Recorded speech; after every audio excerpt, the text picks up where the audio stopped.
Oke, selamat datang dan selamat pagi kepada Akang Ece di kuliah umum dengan tema motivasi berbisnis pertanian tahun ajaran 2021-2022.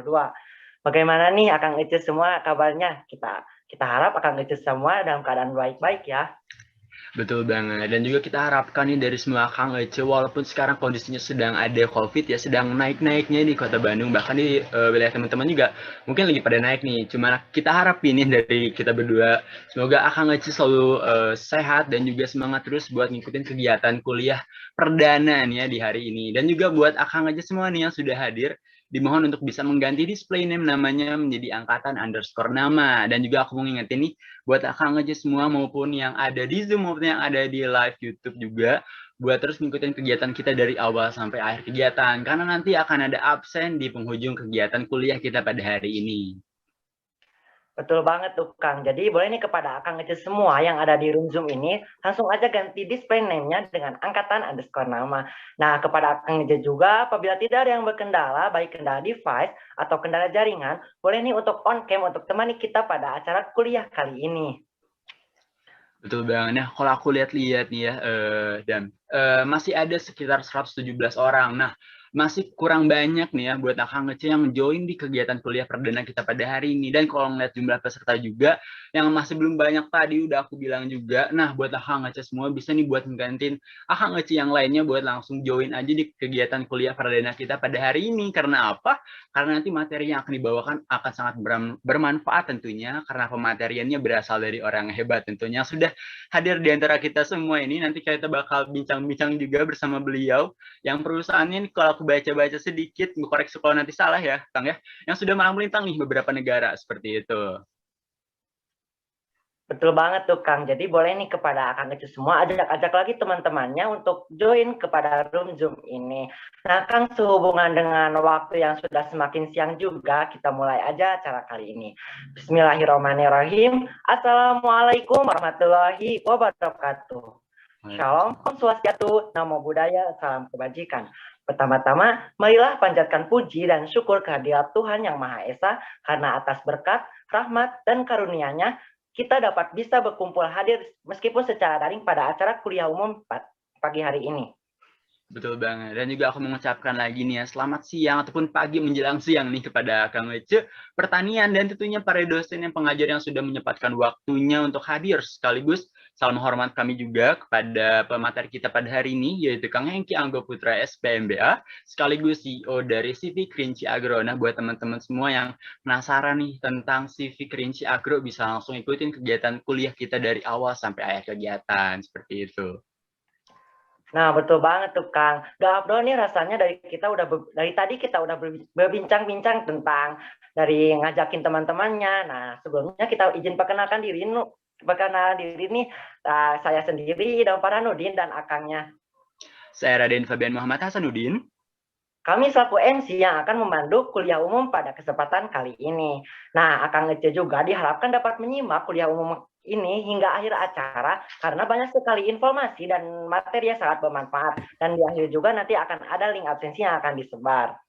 Betul banget. Dan juga buat Akang semua, siapin catatannya, siapin pulpennya, siapin apapun yang berkaitan dengan kuliah perdana kita pada hari ini.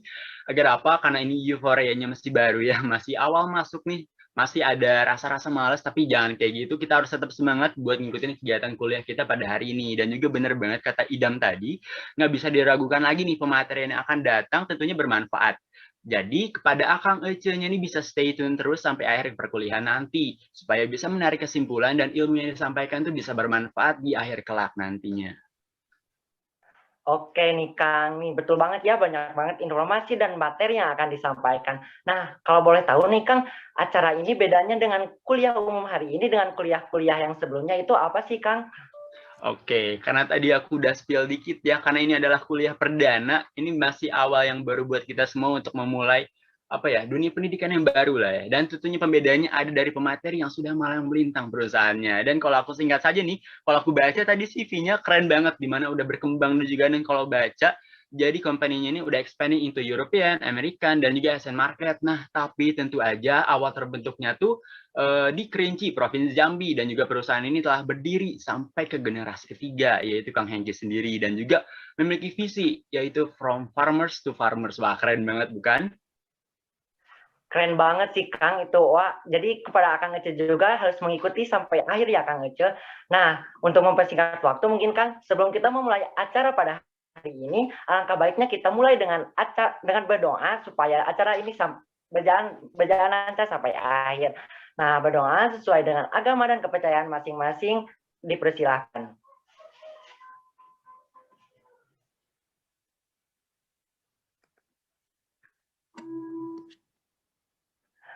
Berdoa untuk dipersilahkan untuk berhenti. Oke, dan juga baik untuk selanjutnya nih, karena tadi juga kita udah sempat spill dikit juga, akan ada beberapa sambutan juga yang akan disampaikan oleh Bapak Kepala Program Studi Agribisnis, yaitu kepada yang kami hormati Bapak Ahmad Syahibad Ridakusuma, SPMP, dipersilakan untuk menyampaikan kata sambutannya, Pak. Terima kasih kepada Kang Ilham dan Fabian yang luar biasa ya. Selamat pagi juga kepada Kang Hengki. Terima kasih ini menyempatkan waktu yang di sela-sela kesibukannya nih hatur nuhun. Jadi memang ini adalah kuliah umum, kuliah awal ya, intinya adalah memotivasi mahasiswa ke depannya di dunia yang baru ini. Nah, dan juga terima kasih kepada rekan-rekan mahasiswa yang sudah hadir.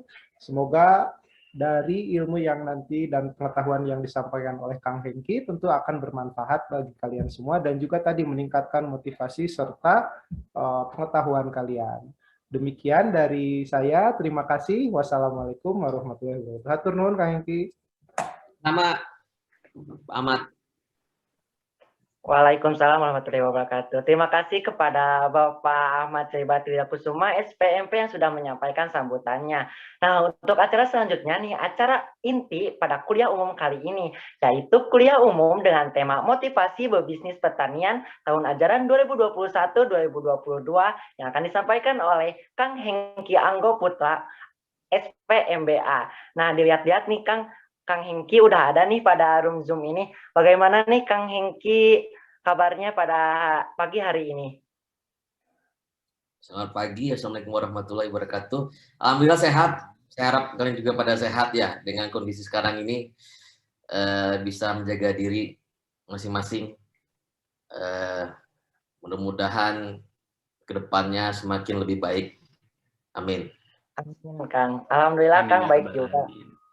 Nah, kalau boleh aku ini nih Kang, kalau boleh aku sapa-sapa sedikit, benar kan ya? Panggilannya buat Kang Aja semua yang di sini, Kang Hengki nih, kalau misalnya nanti ada pertanyaan. Ya, silakan. Oke, nah boleh kalau gitu, apakah Kang Hengki sudah siap nih Kang? Karena berhubung juga sudah menunjukkan jam 10 lewat, maka dari itu boleh buat Kang Hengki juga sudah siap untuk memulai perkuliahan kita pada hari ini. Waktu dan layar kami persilahkan Kang. Oke, selamat pagi semuanya. Saya mau share dulu ya. Ini boleh, saya mau share presentasi saya di mana nih? Halo? Oh, coba Pak. Bisa tidak, Kang?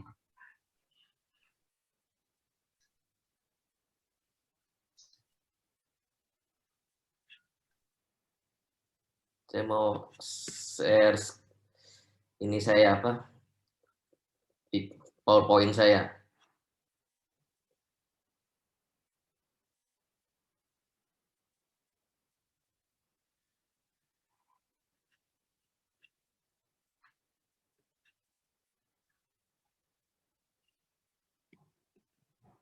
Coba Kang, udah aku setting juga nih.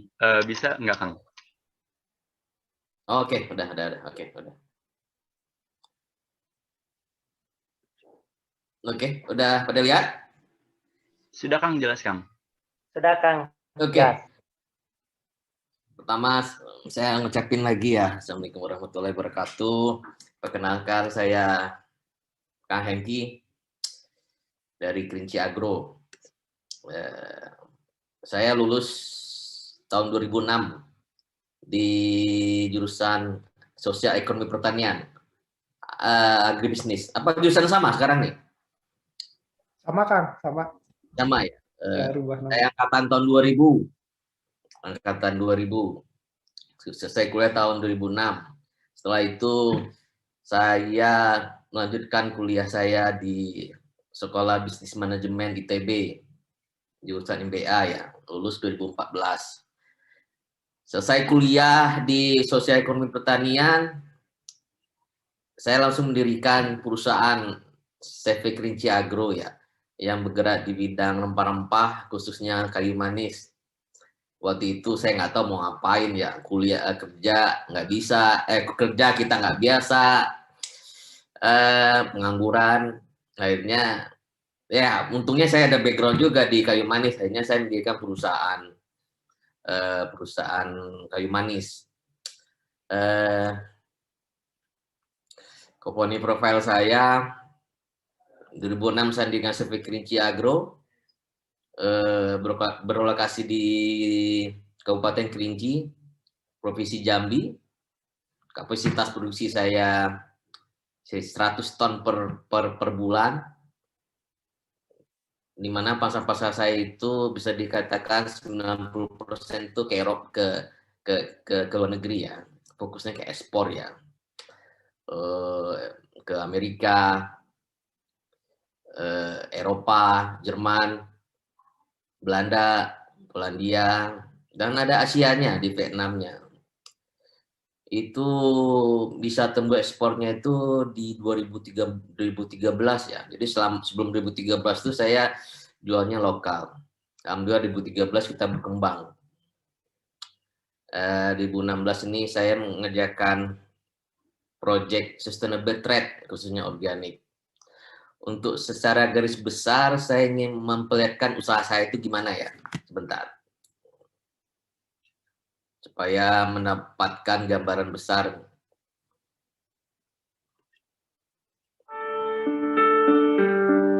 Kelihatan? Sudah, Kang. Perlu di zoom? For more than 125 years, McCormick's name has been synonymous with quality. Cinnamon is one of the brand's most popular flavors. Let's take a look at its journey to your home. McCormick Pure Cinnamon is primarily sourced from the central Sumatra region of Indonesia.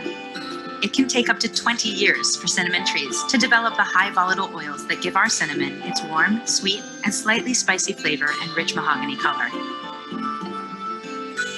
Its sustainable harvest begins with farmers stripping the cinnamon bark from the base of each tree, where the flavor is most intense. Then the tree is cut down, allowing a new crop of cinnamon trees to grow from the stump. McCormick is the only company with on-the-ground operations in Indonesia, protecting the spice from source until it reaches our facilities, which ensures the highest quality product. After harvesting, our cinnamon travels to the Padang facility for processing. Once at our facility, the bark is cleaned, sorted, dried, aged, cut, blended, and tested for quality. McCormick loads its bagged cinnamon into cleaned and lined shipping containers to prevent the risk of contamination. The bags are sealed and won't be opened again until they reach our facilities.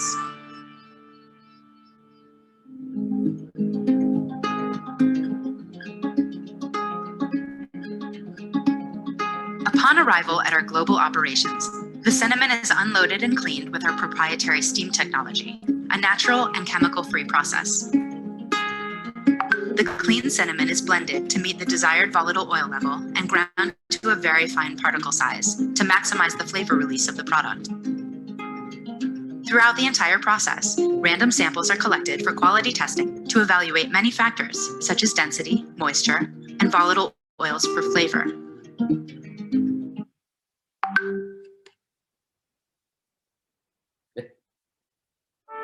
Mana tadi ya?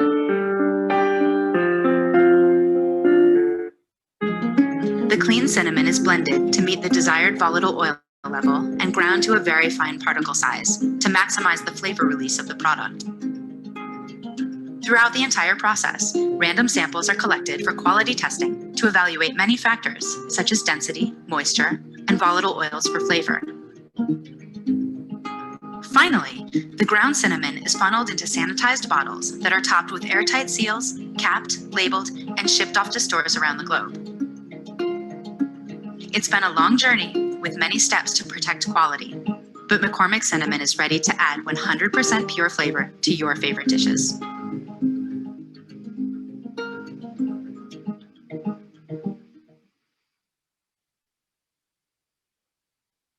Gimana, udah kebayang ya usaha saya ya? Jadi kita ini salah satu eksportir, kalau di daerah saya itu termasuk terbesar di Kerinci. Jadi kita mengolahnya dalam bentuk chip-chip, dalam bentuk steak, sudah itu kita packaging, kita ekspor ke Amerika, Eropa, dan Asia. Mungkin kapasitas kita kemarin itu 100 ton, mungkin dengan saya baru masukin mesin dari Cina, itu kapasitasnya itu bisa 150 ton sampai 200 ton. Jadi totalnya tahun ini kita bisa memproduksi sekitar 200 ton kayu manis itu minimal ya, untuk diekspor ke berbagai negara. Enak ya jadi pertanyaan ya? Bangga, harus bangga dong. Ya, jangan kurang pede dengan jurusan pertanian, harus bangga. Nah, ini mesin kita. Tidak terlalu canggih, tapi cukup selama memenuhi standar pasar. Coba saya. Standar pasar. Coba. Kita beli dari kayu manis dari petaninya. Perkebunan kita itu ada di sentral perkebunan kayu manis ya. Di Kerinci itu bisa dikatakan 70% penghasil kayu manis terbesar di dunia. Dan mungkin bisa dikatakan 90%-nya penghasil kayu manis terbesar di Indonesia. Indonesia itu nomor 1 dia untuk kayu manisnya. Nah, kita packaging. Setelah packaging, kita shipment ke Tanjung Priok. Kita punya gudang di Tanjung Priok. Ini gudang Tanjung Priok. Kita masuk kontainer. Nah, jadi itulah.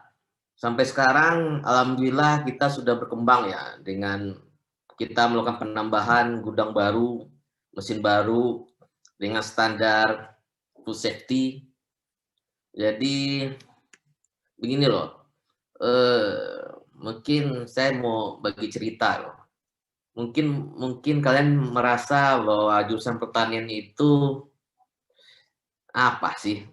Second choice ya, mungkin ya. Mungkin sama kayak saya dulu. Second choice. Pertanian gitu ya. Berurusan dengan tanah, berurusan dengan cangkul, berurusan dengan kemiskinan. Perlu dicatat bahwa sekarang kondisi sekarang tahun 2021 ini jumlah penduduk itu adalah 7 miliar. Yang dimana berdasarkan saya baca di National Geographic itu di 2014 itu, di tahun 2050 kita sudah mengalami penambahan sekitar 2 miliar penduduk. Artinya sekarang ini ada 7 miliar yang harus disuapin. Dan 2050 kita akan mengalami krisis pangan. Jadi sektor pertanian adalah menjadi sektor utama ke depannya.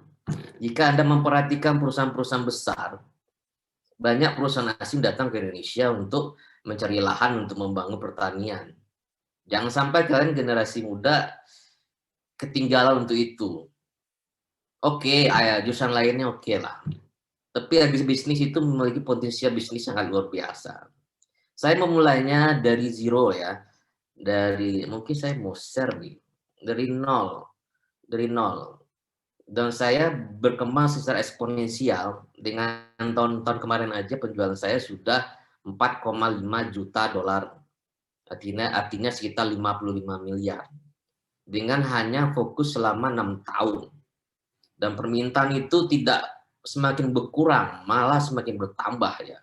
Maka disebabkan kita saya tutup aja lah ya, karena kita sharing-sharing motivasi juga ya. Saya tambah gudang baru saya dengan kapasitas 2 kali lipat dari gudang lama saya. Saya tambah mesin saya menambah kapasitas 2 kali lipat karena permintaan itu tidak berkurang. Lalu saya bilang nih, balik negara berkembang untuk 2015 mengalami peningkatan permintaan sekitar 103%. Negara maju peningkatan kebutuhan pangan itu 15,3%. Lalu untuk negara kurang berkembang 69,2%. Jadi ada gap yang luar biasa bagi kebutuhan pangan untuk kesediaan lahan dengan kebutuhan petani. Balik ke kasus saya ini. Permintaan itu tidak semakin berkurang, tetapi semakin bertambah. Lalu peningkatan harga secara eksponensial itu selalu mengalami peningkatan. Artinya peluang ke depan itu dalam bisnis ini akan bertambah dan tumbuh secara cepat. Pengalaman saya kuliah pertama di sosioekonomi pertanian itu pertama adalah apa ya, gelap, nggak kebayang mau ngapain. Walaupun saya punya background yang di bidang kayu manis ya, pengen cita-cita sih mau jadi dokter, tapi nasibnya nggak jadi dokter di pertanian. Tapi selama ini saya berpikir bahwa wow, pertanian itu luar biasa. Mungkin kalian ini tidak semangat ya, pengen jadi informatika segala macam. Oke, nggak masalah juga. Tapi saya menggambarkan bahwa agribisnis sektor pertanian itu sangat luar biasa. Anda mau nanam cabai, mau nanam tanaman, mau nanam apapun, akan selalu ada pasarnya dan akan selalu dibutuhkan. Tapi dengan catatan, Anda harus menjadi seorang petani yang modern. Petani yang memiliki visi misi ke depannya. Kita tidak boleh menyamakan petani itu dibandingkan dengan sebelumnya sama kakek saya yang dimana hanya fokus hanya menanam, jual ke lokal. Saya tidak, saya generasi kedua yang bergerak secara melawan arus, di mana saya bisa untuk ekspor. Alhamdulillah saya bisa melakukan ekspor. Pertama saya mengirim ke India, alhamdulillah berkembang secara eksponensial. 2019 saya mengalami penjualan mungkin sekitar 40 miliar. Sekarang sudah mencapai 55 miliar. Dan saya mungkin salah satu orang pribumi yang bisa ekspor. Yang pribumi yang bisa siap ekspor dan menjadi contoh di daerah saya. Artinya dan bukan saya saja, mungkin banyak yang mungkin anak-anak muda sekarang udah tertarik dengan pertanian. Tapi dengan catatan pertanian modern. Jadi saya harap jangan anggap jurusan ini jurusan yang ece-ece. Jurusan ini jurusan luar biasa. Anda mau kerja di bank, oke, banyak dibutuhkan karena kita di lapangan ya. Kita belajar ekonomi pertanian, sosioekonomi pertanian, masih ada itu sosioekonomi pertanian? Masih Kang, ekonomi pertanian. Ilmu kimia, ilmu tanah itu penting. Kita nggak harus jadi pintar di bidang pertanian, tapi kita harus pintar mengambil sedikit, lalu kita mengambil kesimpulan. Ada 2 faktor yang paling utama jika Anda menjadi sukses. Yang pertama ilmu itu Anda harus belajar di kuliah. Nggak perlu serius, santai aja. Nggak usah terlalu serius untuk ngambil kuliahnya. Kedua, cari pengalaman. Ketiga, miliki lahan. Di kondisi sekarang ini ada orang yang memiliki lahan, air, ada orang yang menguasai dunia. Maka jangan heran sekarang orang berebutan konflik, berebutan tanah. Karena orang butuh tanah untuk menanam, yang butuh kebutuhan pangan untuk itu sebagai medianya. Jadi orang kalau Anda pelajari sekarang, jika Anda suka baca TV, ada konflik-konflik. Kenapa? Karena potensialnya besar. Anda tahu 10 besar terkaya seorang terkaya di Indonesia, 1-2 juga bergerak di bidang pertanian. Dia membeli cengkeh, hasil bumi loh. Dia menjual rokok, membeli cengkeh, merupakan perusahaan pengumpul cengkeh terbesar di dunia. Kita ini 1-2 loh. Dan rata-rata orang terkaya di Indonesia itu 1-10 itu pasti memiliki perkebunan sawit. Anda tahu sekarang mengalami kondisi kelangkaan sawit, jadi pemerintah pun harus turun tangan karena kebutuhan sawit itu selalu meningkat. Kebutuhan untuk minyak goreng itu meningkat. Anda bayangin berapa kedepannya akan mengalami krisis pangan.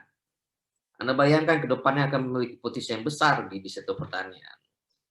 Jadi untuk kondisi sekarang dengan aturan Omnibus Law, jangan haraplah kalian, saya bilang ke Anda, kerja, selesai kuliah, kerja, ujung-ujung kalian akan jadi pegawai kontrakan.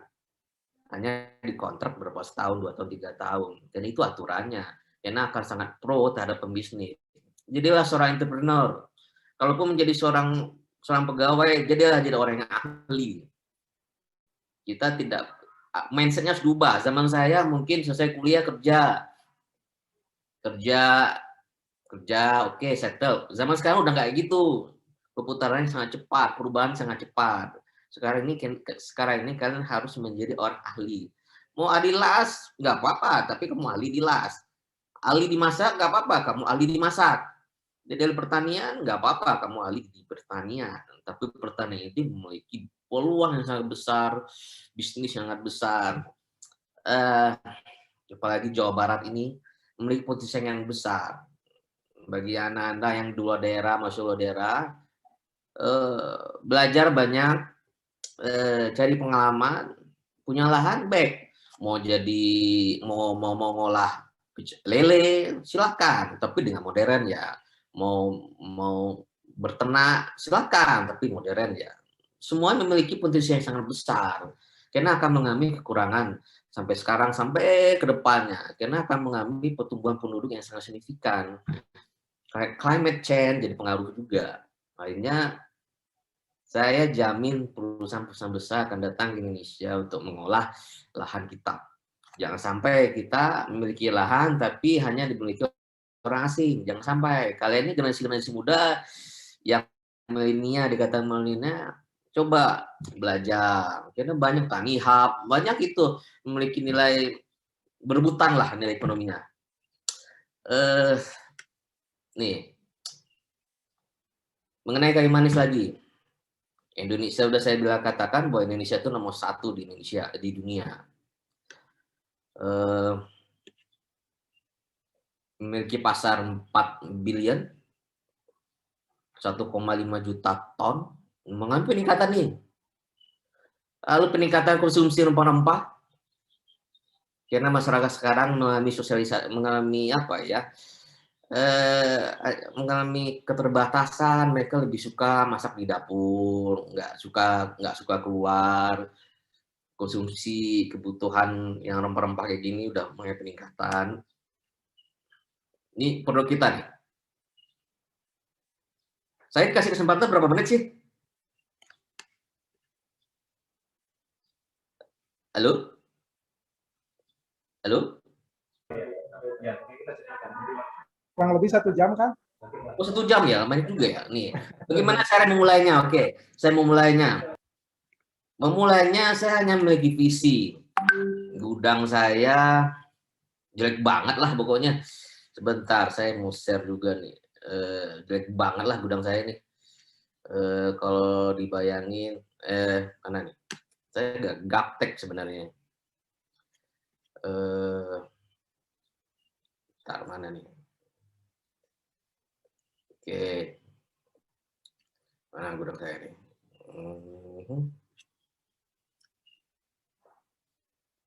Bentar ya. Oh, 1 jam ya saya ya? Ya, Kang, kurang lebih. Enggak. Kalau mau lebih juga nggak apa-apa, Kang. Nanti ada diskusi. Jadi, ini gudang saya ya. Ini gudang saya ya. Ini gudang baru saya nih. Kapasitasnya sekitar 600 ton tuh per bulan itu. Ditambah gudang baru saya ini mungkin sekitar 300 ton. 300 ton. Lalu, aduh, saya ini agak berantakan. Nah, ini gudang saya nih, gudang baru saya nih. Kang Hengki, Kita tampilannya masih ada di PPT-nya belum. Oh ya, bentar. Sorry, saya agak gaptek nih. Mohon maaf, Kang. Iya, santai.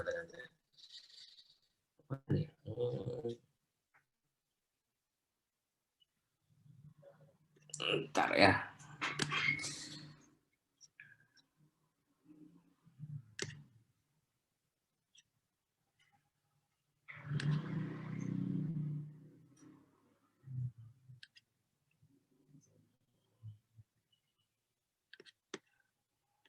Ya.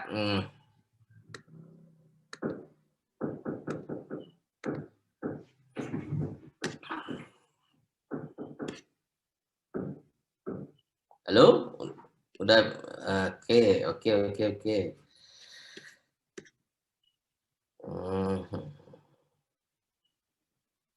Stop sharing, saya bagi dulu ya. Nah, ini gudang saya nih. Udah bisa lihat? Sudah, Kang? Nah, ini gudang baru saya nih. Saya baru mendirikannya, baru selesai baru tahun kemarin Februari ya. Ini kapasitasnya ini bisa sekitar 600 ton produksinya nih. 600 ton untuk mengumpul kayu manis di petani, yang di gudang baru, di gudang lama itu sekitar 300 ton. Totalnya sekitar 900 sampai 1000 ton. Dengan mesin baru yang saya miliki, mesin baru saya ini kapasitasnya saya beli dari Cina, itu tuh bisa kapasitas 150 ton, di total 250 ton.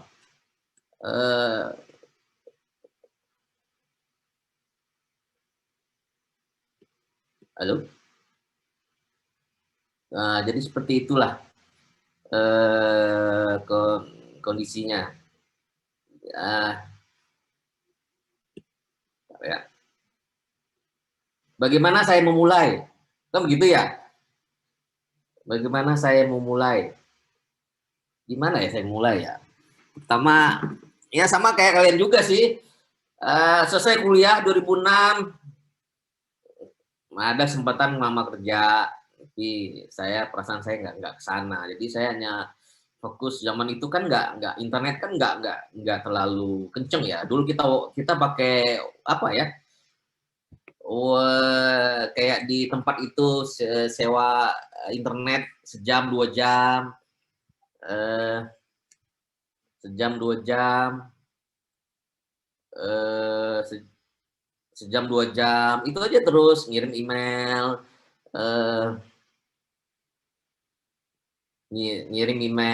ya. Tahun pertama ya nggak ada penjualan. 2017 alhamdulillah ada 1-2. Akhirnya berkembang, kita investasi pelan-pelan. Akhirnya ya seperti sekarang lah.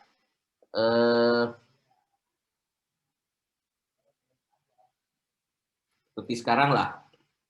Yang saya lalu sudah itu saya ikutan jadi anggota IPD yang dari lembaga luar negeri, di mana saya dibantu untuk kegiatan ekspor selama 3 tahun. Akhirnya saya ikut pameran di luar negeri di Nuremberg, di Nuremberg, Jerman. Merupakan pameran organik terbesar di Eropa ya. Akhirnya kita pelan-pelan ketemu customer yang rutin. Nah, ini mesin baru saya nih. Nih, saya impor dari China untuk produksi terbaru saya nih. Kelihatan? Nah, ini satu line produksi, artinya mulai dari crusher, sudah itu masuk ke jabatan penghubung, lalu kita masukin lagi ke cleaning, air aspirator, sudah itu kita masuk ke ayak. Mungkin salah satunya kalau di Kerinci ini termasuk advance juga ya, tapi bukan teknologi yang canggih, tapi termasuk advance gitu. Kapasitasnya itu sekitar 3 ton per jam. Artinya kalau kerja 8 hari itu berarti sekitar 24 ton, 23 ton udah selesai. Satu kontainer itu berisi 25 ton. Berarti sehari atau 2 hari itu udah selesai satu kontainer. Berarti anggaplah sebulan bisa ekspor 5 sampai 10 kontainer per bulan. 5 sampai 10 kontainer sebulan. Pasar alhamdulillah selalu mengalami peningkatan. Saya mau kasih nih sebenarnya. Gimana bentuk gudang saya awal ya. Mungkin Anda tidak percaya ya. Bentar ya. Mungkin Anda tidak percaya untuk melihatnya. Tapi kalau kalian punya keinginan kuat, bukan menjadi hal masalah untuk itu. Saya kasih ya, sebentar. Oke, sebentar.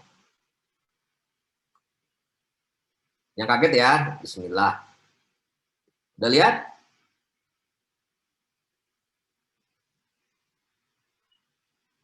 Itu loh awalnya saya membangun perusahaan dari sini loh.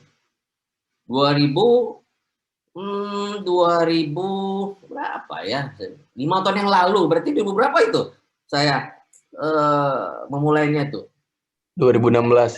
2016 loh. Dan saya sudah memiliki sekarang ini gudang baru, mesin baru, kapasitas dari penjualan cuma 1 kontainer, sekarang udah kemarin aja udah 55 miliar. Hanya butuh 6 tahun untuk bersusah payah untuk menjadi, ya bukan perusahaan big lah. Perusahaan kalau untuk UKM itu kalau berdasarkan pajak, misalnya kalau pajak itu ada 3 kategori ya. Yang satu 0 sampai 4,88 miliar itu kecil, 4,8 sampai 50 miliar itu menengah. Berarti kalau 50 ke atas itu besar. Jadi saya masuk besar juga sih sebenarnya 5,5 kalau berdasarkan aturan pajaknya. Hanya butuh 6 tahun lah kita bisa berkembang. Sampai saya memiliki gudang, nanti saya share lagi ya. Saya share lagi ya sebentar. Ini udah bisa Anda bayangkan kondisi usaha pertamanya? Oke, ini saya stop dulu ya. Saya share lagi ya. Saya share lagi. Nah, sampai kondisi saya memiliki gudang seperti ini.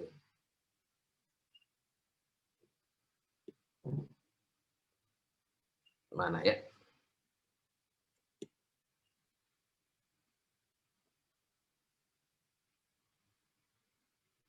Gambar udah berubah belum ya? Belum ya?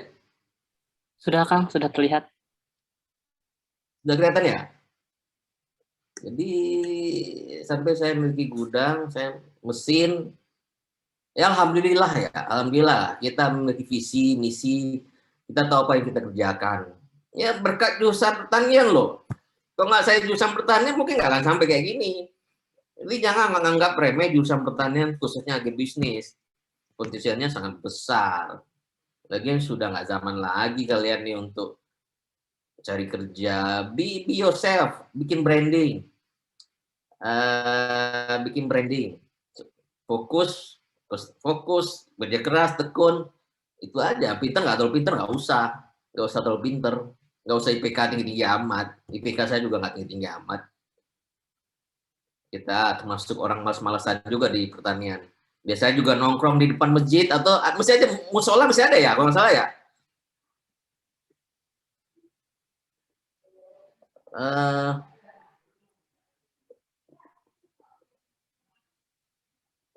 Mana ya gudang saya? Halo? Halo? Halo Kang, terdengar Kang? Halo? Halo. Nggak usah minta amat lah kitanya. Yang penting punya visi apa yang bisa pengen kita lakukan. Jangan menganggap apa yang kalian sekarang, kondisi sekarang ini, coba tahu ada gift di sananya.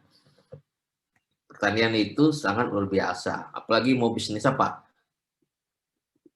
Anda bisnis beras, jadi kan beras yang lebih modern dengan memasukkan teknologi mesin. esensial minyak, bikin mesinnya, alat destilasinya, mau bikin mau ternak lele, bikin yang lebih modern. Ini gudang baru saya nih, penyimpanan barang gudang saya nih.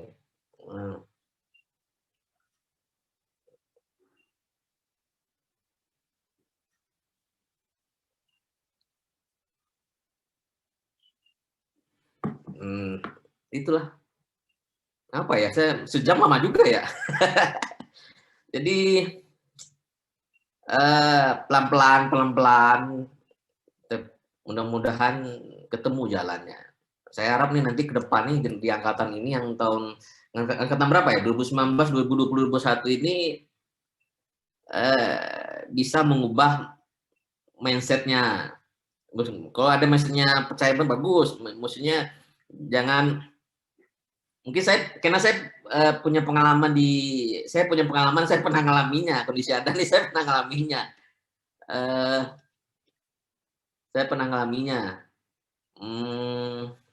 Jadi saya hanya pengen memberi motivasi kepada Anda bahwa di sektor pertanian itu luar biasa.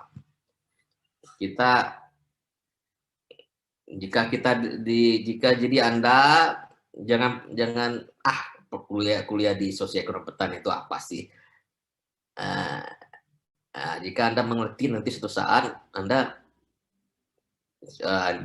mungkin banyak yang lain ya. Ini menjadi gambaran besar bagi kalian bahwa ini loh potensialnya sangat luar biasa. Kalau saya ini untuk yang pernah ngalaminya, udah berpengalaman selama belasan tahun, saya jamin kedepannya kita akan mengalami krisis pangan. Ini potensinya bagi kalian, apapun yang kalian lakukan di bidang pertanian itu akan pasti menguntungkan. Selama Anda memiliki lahan, selama Anda memiliki ilmu, selama Anda memiliki niat, Anda bisa untuk menjadi pengusaha besar di sananya dan menjadi orang sukses di sananya. Karena kondisi sekarang ini akan berbeda dengan kondisi yang kami alami. Yang dulu mungkin mindsetnya selesai kuliah kerja, kalian akan berbeda, sangat berbeda dengan kondisi saya alami yang sebelumnya kayak baby boom, udah saya kerja, pensiun, akan sangat berbeda dengan generasi kalian. Tantangan kalian itu lebih besar dibandingkan tantangan saya di angkatan saya. Karena perubahan itu sangat cepat. Menjadi milenial itu bagus. Tapi kalau milenial hanya chatting, media sosial, TikTok itu nggak akan berguna. Kalau dimanfaatkan secara benar, insya Allah Anda sukses. Mau nanam apa? Mau nanam cabai, paprika, tomat. Anda tahu di Jabar itu ada orang Korea menyewa lahan ratusan hektar untuk jadi petani. Apa yang ditanam? Paprika. Di Jawa Barat loh. Orang Korea Selatan datang ke Jawa Barat menyewa lahan untuk menjadi petani dengan menanam paprika. Setelah dia menanam paprika, diekspor lagi ke Korea Selatan. Nah, masa kita orang Indonesia nggak bisa melakukan seperti itu? Sekarang ada teman saya bergerak di bidang pengembungan sapi ya. Itu dia berkembangnya cuma 3 tahun. Berkembang sangat luar biasa. Sekarang dia udah memiliki ratusan sapi, pengembungan sapi dengan omset sangat luar biasa. Umurnya mungkin sama dengan saya, 40-41 juga ya. 40-an, udah menjadi pengusaha muda dan terkenal di daerahnya. Ada teman saya tidak memiliki background pertanian, hanya menjual pupuk, memulai bisnis kopi, spesialis kopi. Hanya 3 tahun sekarang omsetnya udah puluhan miliar loh. 3 tahun untuk menjadi pengusaha kopi. Setelah itu dia menjadi omsetnya udah milioner. Menjadi miliaran, udah puluhan miliar. Hanya 3 tahun. 3 tahun. Sekarang dia memiliki pabrik. Nah, teman lagi saya kopi di Medan. Mulai dari 500 juta. Sekarang punya pabrik 3 pabrik di Medan dan bukan terbesar, memiliki 3 pabrik. Dia nggak ngerti apa-apa. Dia bukan background pertanian, tapi dia hanya pengen gue mau usaha kopi. Dia sekarang memiliki 30 pabrik kopi untuk kopi Robusta. 3 tahun. Jadi Anda selagi masih muda, belajarlah, pede dengan jurusan Anda, yakin dengan jurusan Anda, insya Allah. Kalau Anda punya keinginan, insya Allah akan jalan. Sukses lah, amin, amin, amin, amin. Karena banyak contoh-contoh generasi muda yang susah di bidang pertanian. Orang perusahaan asing, perusahaan besar asing juga datang ke Indonesia. Anda tahu perusahaan perkebunan sawit itu bisa dikata 50% itu banyak di perusahaan asing yang punya. Mereka datang ke kita. Jadi kalian-kalian ini generasi muda, malas-malasan oke. Saya juga malas-malasan di jurusan ekonomi pertanian. Saya bukan orang kumlot juga. Nongkrong di depan, kadang cabut juga, hujan juga nyontek. Bukan masalah itu, cuma ambil jauh dikit-dikit.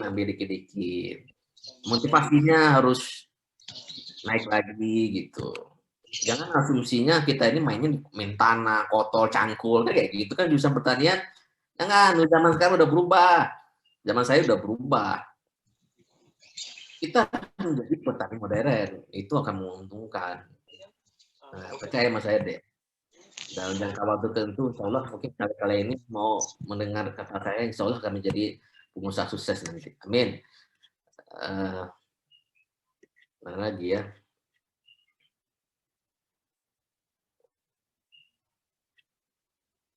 Oke.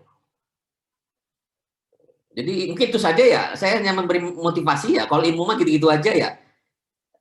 Dipersilakan kepada moderator jika ada yang pengen ditanyakan, tanyakan gitu.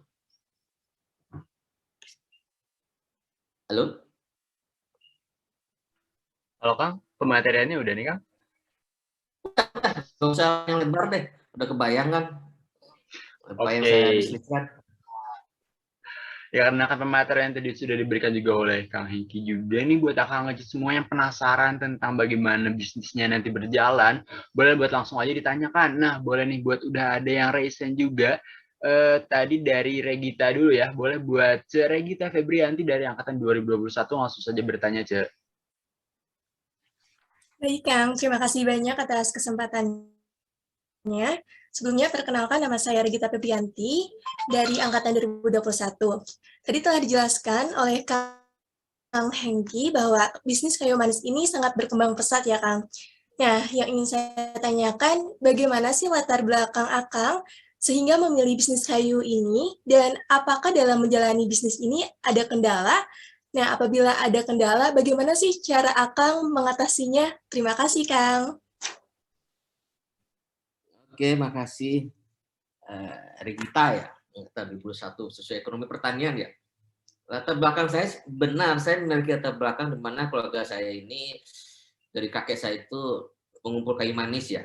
Dari dulu pengumpul kayu manis dari 1958 ya. Kakek saya pengumpul kayu manis. Dan itu bapak saya pengumpul kayu manis. Paman saya pengumpul kayu manis. Cuma hanya untuk lokal saja, jual ke pengumpul eksportir ke Padang. Itu saja. Setelah saya lulus, saya lihat pengembangan itu, kok kita nggak bisa ekspor ya? Kenapa kita nggak bisa ekspor? Apa bedanya kita sama mereka gitu kan? Pada akhirnya saya putusin tuh, selesai kuliah. Saya langsung mendirikan perusahaan CV Kerinci Agro. Dan proses perjalanannya emang tidak bisa langsung ekspor ya. Saya itu ekspor, saya mendirikan perusahaan itu 2006. Ekspor itu 2013 ya. Cukup jaraknya cukup lama ya, 2013. Berarti ada jarak 7 tahun. Selama 7 tahun ini apa yang saya lakukan adalah saya jual lokal perusahaan-perusahaan, tapi ke Pulau Jawa ya dengan pengumpul besar. Mungkin saya pionir dulu biasanya ke Padang, saya sudah bisa ekspor ke Jawa Tengah kayak PT Doltomet. PT Doltomet itu adalah produknya tolak angin JRG, tahu? Tolak angin JRG. Sido muncul, ya itu kesan pertama saya itu untuk lokal. Lalu ada perusahaan eksportir di Jakarta, situ. Tapi kan saya kan punya cita-cita, saya pengen ekspor ya. Karena di Kerinci itu kabupaten. Jumlah penduduknya nggak banyak, 65.000. Dan saya itu tinggal di desa lah, desa Gunung Raya Merangin yang masih penduduknya itu petani. Jadi saya datang pertama itu pulang dari selesai kuliah, saya beli mesinnya 150 juta, pesan juga di Padalarang itu. Datang, pada bingung tuh mau ngapain nih. Ini ngapain sih Hengki ini beli mesin 50 juta, emang bisa ekspor gitu. Orang Kerinci mana bisa ekspor gitu kan. Saya cuekin aja. Saya fokus aja saya kerjakan. Lama-lama tahun 2013 saya dapat permintaan malah pertama itu dari Belanda. Sudah itu India. Mungkin setahun itu cuma 2 kontainer gitu. Nggak tahu gimana saya bisa hidup ya, saya nggak ngerti juga. Karena orang tua udah ngekat tuh transferan. Pelan-pelan. Akhirnya alhamdulillah 2014 naik lagi nih. Pertama 2 kontainer, tahun kedua saya udah 7 kontainer. Sudah itu naik lagi gitu. Lama naik, sekarang ini mungkin udah omset saya udah 55 miliar ya. Saya udah menyediakan mesin, menyediakan gudang baru, alhamdulillah. Emang perjalanan itu emang tidak semudah kita bayangkan gitu. Butuh konsistensi kitanya. Konsistensi itu penting, ketekunan juga penting, dan keyakinan juga penting. Karena tapi pikir lama juga ini kok nggak tembus-tembus. Cuman saya itu selesai kuliah di Jatinangor, ini Jatinangor kan? Pindah saya ke Bandung, tinggal di Cumbeluit, ngekos sana selama 2 tahun. Kerjaan saya cuma dulu kan apa ya wartel ya. Jadi kerjaan saya itu dari pagi sampai siang tuh di wartel aja, di itu sejam 2 jam ngirim email. Zaman itu kan nggak secanggih sekarang ya.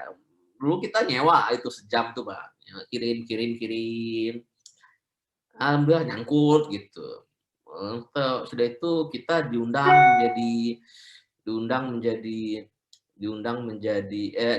untuk menjadi anggota pengembangan perusahaan dari Belanda, lembaganya itu. Jadi kita dibantu pelatihan, pameran.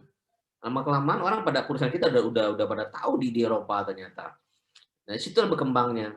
Jadi kuncinya apa ya? Keyakinan ya. Pertama itu apa ya? Pengetahuan ya. Karena saya tahu ya, karena background saya di kayu manis, saya tahu nih prospeknya sangat bagus di bidang saya ya. Karena saya itu contohnya yang kedua, harus fokus ya, nge-brand nggak usah, bisnis itu nggak usah banyak-banyak, bisnis itu cuma 1 udah cukup. Yang penting kamu fokus gitu. Ngapain bisnis banyak-banyak gitu? Yang penting kita fokus konsisten. Nah ini saya selama berapa sampai sekarang tuh bisnis cuma 1 ya, kayu manis. Nggak pernah saya pengen bisnisnya lain, pengen ambil. Kan rempah-rempah itu banyak ya, ada jahe, ada lada, ada pala, ada macam-macam. Nggak mau saya pengen ke tempat-tempat lain gitu, karena butuh konsistensi dan fokus di bidang usaha masing-masing ya. Latar belakang ya, kompetitor itu biasa lah. Kompetitor itu biasa. Setiap hidup itu pasti ada kompetitor, jangan dipikirin. Yang penting kamu memiliki kemampuan, ilmu, dan fokus di bidang kamu, udah selesai. Bismillah. Aja sholat, doa, udah selesai aja. Itu kuncinya. Begitulah jawabannya.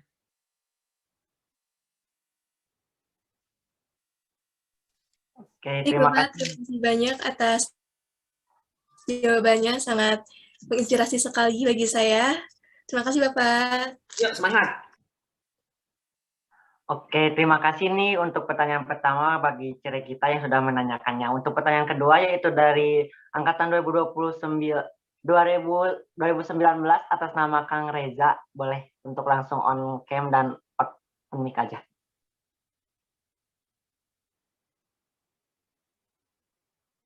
Assalamualaikum warahmatullahi wabarakatuh. Waalaikumsalam. Kang Hengki, mau nanya dong, mau nanya. Gimana sih cara kita merancang sebuah bisnis nih, yang benar-benar dari nol kan tadi jerih payahnya sampai ngirim email di wartel. Nah, terus gimana sih cara kita konsisten, sustain sampai pendapatan 55M itu tadi kalau nggak salah ya? Pengen nanya. Itu jerih payahnya sampai ke titik sukses lah. Gimana sih prosesnya gitu, sama apa sih motivasi kita yang untuk tetap bertahan walaupun tadi kan orderan yang masuk dikit tuh. Nah, di situ kan biasanya yang paling susahnya gimana sih cara kita bertahannya? Jadi gini loh,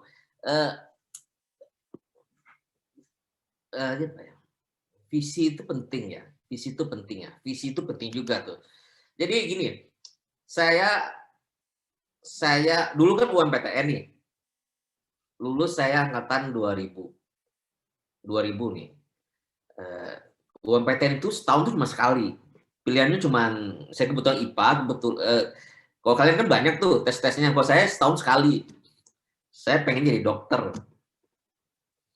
Nggak masuk-masuk. Tes mana nggak masuk-masuk.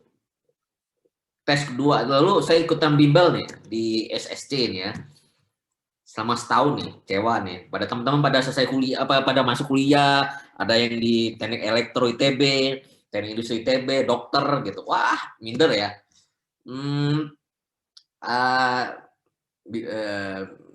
Ambil bimbel setahun SSC di Sumur Bandung.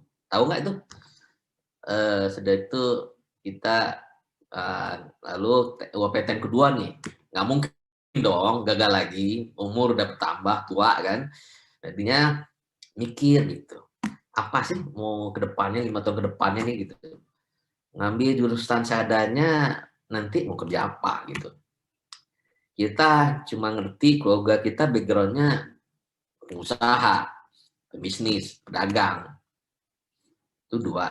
3, saya udah kebayang nih, jika saya kuliah 5 tahun ke depan nih, saya nggak bisa berkompetisi dengan orang yang lebih jago, lebih pinter ya, karena saya juga nggak pinter amat. Kayaknya salah satu saya bayang itu kayak manis. Ini sebelum saya masuk nih, kayak manis. Saya kuliah lah 5 tahun lagi minimal saya jadi pengusaha kayak manis aja lah. Kita nggak biasa kerja gitu kan.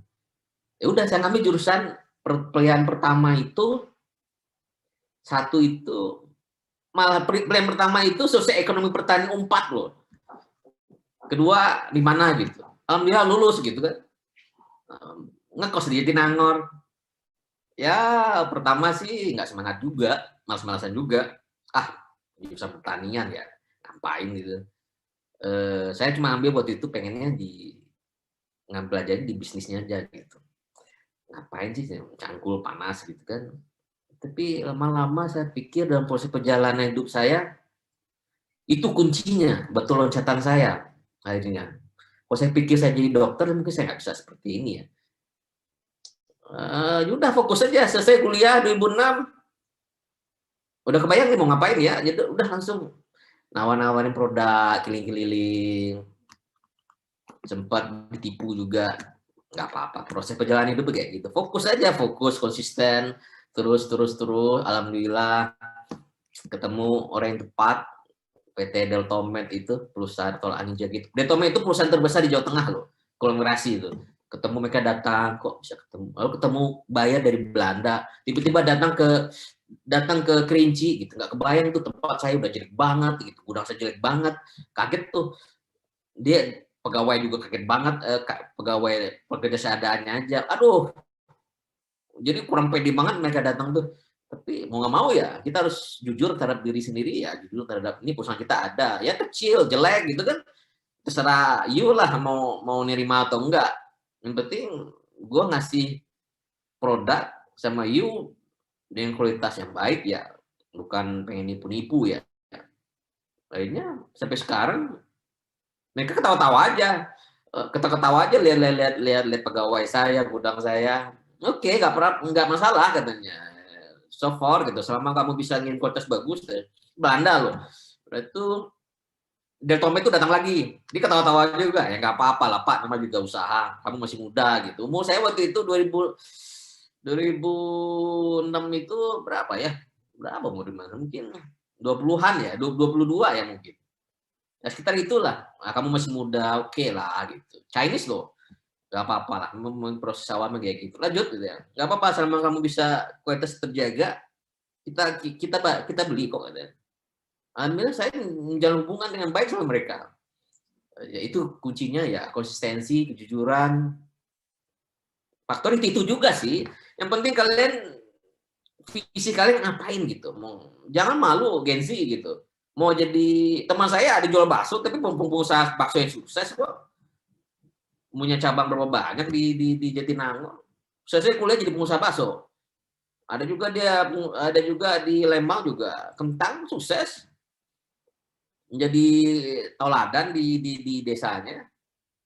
Dan saya juga alhamdulillah insya Allah menjadi teladan bagi daerah saya. Jadi mindset orang jadi berubah. Oh bisa toh orang Kerincing bisa ekspor. Ya udah. Jadi orang semangat nih bertanam. Jadi membutuhkan apa ya? Bahasa itu akan selalu sama sebenarnya. Intinya Anda memiliki visi. Mau ngapain kalian? Kalau jika Anda memiliki jurusan pertanian ini, kalian mau ngapain 5 tahun ke depan? Itu aja kuncinya. Udah tahu mau ngapain, ya udah fokus di sana. Yakin, belajar yang nggak usah rajin, malah belajar pelan-pelan aja, ikutin aja iramanya. Cuma fokus ke depan mau ngapain. Tapi jika ada asumsi mengatakan misalnya ada teman-teman ini, ngapain jurusan pertanian ini apa sih? Itu yang salah. Itu yang saya bilang yang salah. Karena dimanapun kamu berada, kamu fokus, maka kamu akan sukses. Prospek pertanian itu luar biasa. 100% saya yakin. 5 tahun ke depan kita akan mengalami krisis pangan. 10 tahun lagi, nah itu susah. Kalau kalian tidak mulai sekarang, nah kalian akan menjadi orang yang ketinggalan. Jago di bidangnya, ngerti nggak? Kalau mau jadi tukang masak, jago di bidang masaknya. Kalau kamu kayu manis nggak apa-apa. Kadang teman saya nanya, kok kamu ambil jurusan pertanian sih? Kenapa nggak teknik industri ITB? Kenapa nggak informatika ITB? Kaget tuh. Ya di sekolah saya juga nggak kalau berbodo amat, maksudnya adalah masuk kelas unggul juga gitu. Cuma heran teman-teman pada teknik ITB, teknik industri. Saya bilang nggak apa-apa lah. Saya bilang, kenapa sih ngambil jurusan pertanian? Kaget gitu. Dia lagi stres kata teman saya bilang sama temannya nih. Stres Hengki gitu, nggak lulus gitu. Saya bodo amat, saya nggak mikir. Jadi sekarang ketemu ya orang jadi efisien jadinya, malah minta kerja lagi. Jadi itulah kuncinya. Oke? Lanjut. Oke, terima kasih tadi Kang Reza dan juga Kang Hengki udah menjawab pertanyaan dan juga memberikan pertanyaannya. Baik, selanjutnya akan ada dari angkatan 2020 nih, dari Kang Atar Izan. Boleh buat Kang Atar langsung saja ditanyakan. Oke, baik. Terima kasih MC atas kesempatannya. Perkenalkan Kang Hengki, saya Atar Izan Kautsar. Saya dari angkatan 2020. Saya izin bertanya nih, Kang. Kan kalau misalkan dalam kita berusaha itu kan pasti ada naik dan ada turunnya gitu ya, Kang. Nah, saat kalau misalkan kita lagi turun gitu kan, terus kadang-kadang tuh kita tuh malah jadi kayak kehilangan arah gitu, Kang. Maksudnya tuh kayak motivasinya tuh melemah gitu, Kang. Nah, itu tuh gimana caranya ya biar motivasinya tuh tetap kuat gitu dan tidak tergoyahkan itu. Mungkin gimana, Kang ya? Oke. Makasih Kang Alta ya. Saya pernah ngalamin kayak gitu tuh. Ini saya 2006 bangun perusahaan. Kok nggak ada komen setahun, kok nggak ada komen gitu. Udah saatnya saya cari kerja, teman lah kok kerja di sini, kerja di sana gitu kan. Jadi down juga ya. Tapi saya mungkin doa juga ya. Doa orang tua juga ya. Saya yakin kepada diri saya bahwa ini pintu nih. Kalau kita fokus tuh, ini dinding. Kita fokus. Kalau saya down tuh selalu bikin ini dinding gitu. Walaupun kita usaha kecil gitu, lama-lama kan dia terkikis juga. Lama-lama jebol juga tuh pintu. Kalau gitu saya yakin betul jebol ya. Jika udah jebol itu pintu, kamu peluang bisnis itu sangat banyak sekali. Permintaan itu akan banyak sekali. Untuk menjebol dinding itu kan butuh proses. Nah itu saya bilang konsisten dan visi kamu apa, kamu yakin, insya Allah kamu bisa menjebol dinding itu. Lalu tahun berapa ya? Tahun 2014 nih, 2014 dimana saya udah ekspor nih. 2014 nih supplier pada ninggalin saya. Gitu. Sedangkan permintaan ada. cicilan usaha ada nih. Gimana ya? Tahun banget usaha nggak jalan gitu. Akhirnya saya pinjam nih ke mertua nih 100 juta. Saya mau jadi pedagang cengkeh lah. Akhirnya saya terjun ke Mentawai. Tahu Mentawai? Pulau Mentawai itu pulau berada di Sumatera Barat, tapi dia memiliki pulau tersendiri. Itu lautnya laut lepas itu. Sampai saya ke sana itu. Ternyata di sana udah ada pengumpulnya. Pengumpulnya dari perusahaan rokok terbesar di Indonesia. Jarum lah, saya sebut nama Jarum lah. Jadi kita nggak bisa kan datang ke sana kayak orang jahat aja, kayak orang nggak ini aja gitu. Gagal. Akhirnya udah nggak tahu ngapain ke depan gimana nih ya, saya bilang. Lama kelamaan saya berpikir begini, ini sisi agama ya. Kalau kamu udah berusaha, udah kemana-mana, udah berusaha, udah kemana-mana, kita ambil sisi agama, mentok banget nih, udah lepasin aja, nggak usah mikir. Karena saya percaya kalau udah masalah itu udah berbelit-belit, bebannya udah terlalu banyak, ujung-ujungnya tali itu akan putus sendiri juga. Nanti nggak sama kita jujur ya. Artinya beban semakin banyak, nggak ada solusinya. Udah saya tutup mata saya biarin aja lepas. Akhirnya lepas juga. Akhirnya tiba-tiba pulang dari Mentawai, saya ada supply ini mau ngisi Pak, 1 kontainer.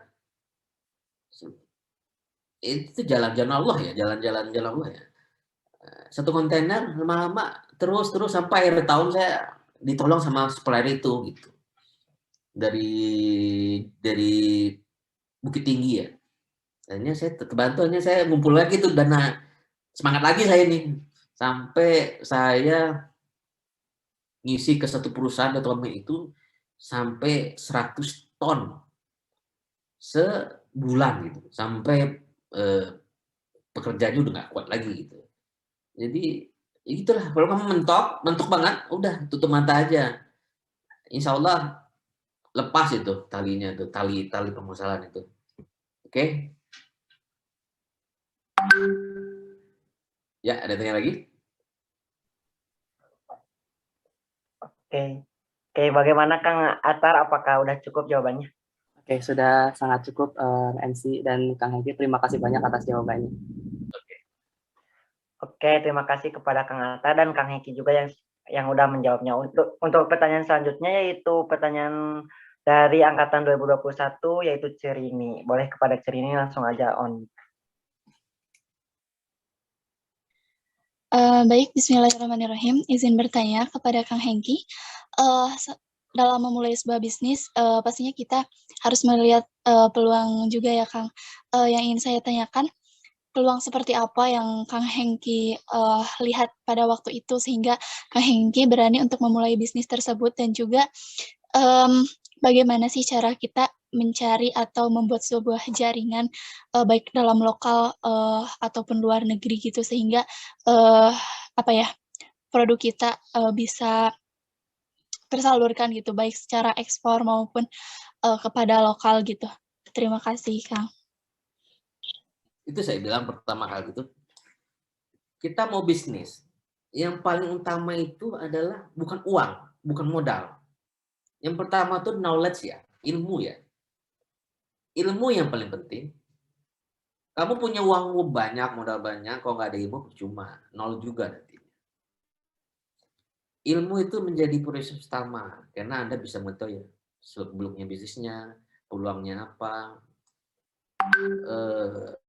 untungnya berapa, kompetitor siapa, kamu akan tahu kalau kamu ada knowledge-nya.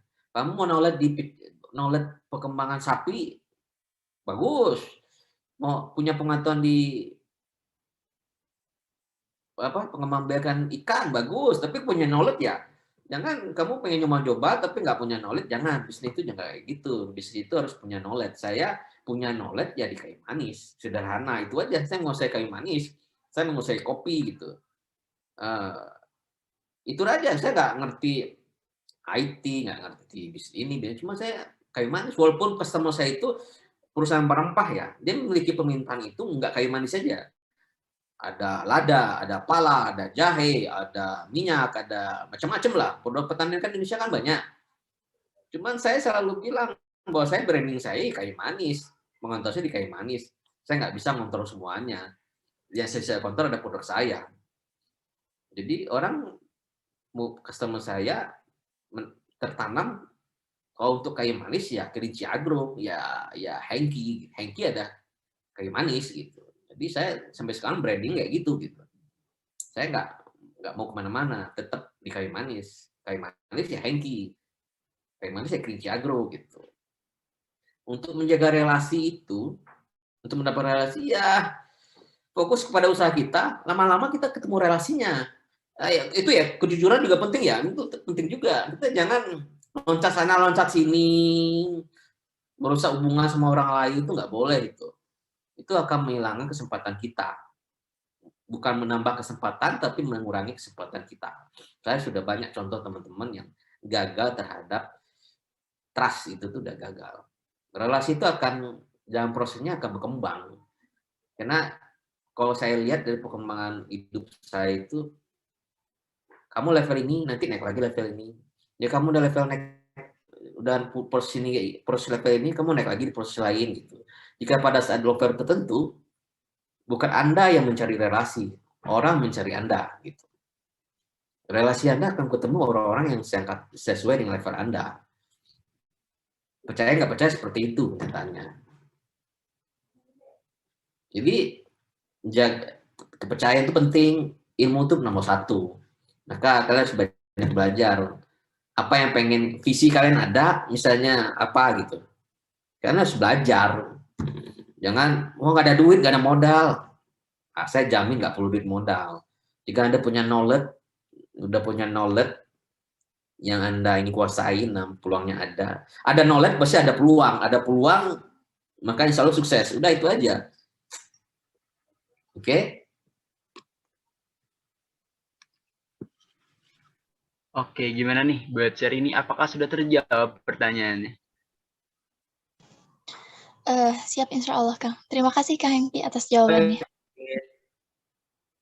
Oke, terima kasih juga udah mau bertanya ya. Nah, selanjutnya akan ada pertanyaan lagi nih yang sudah recent.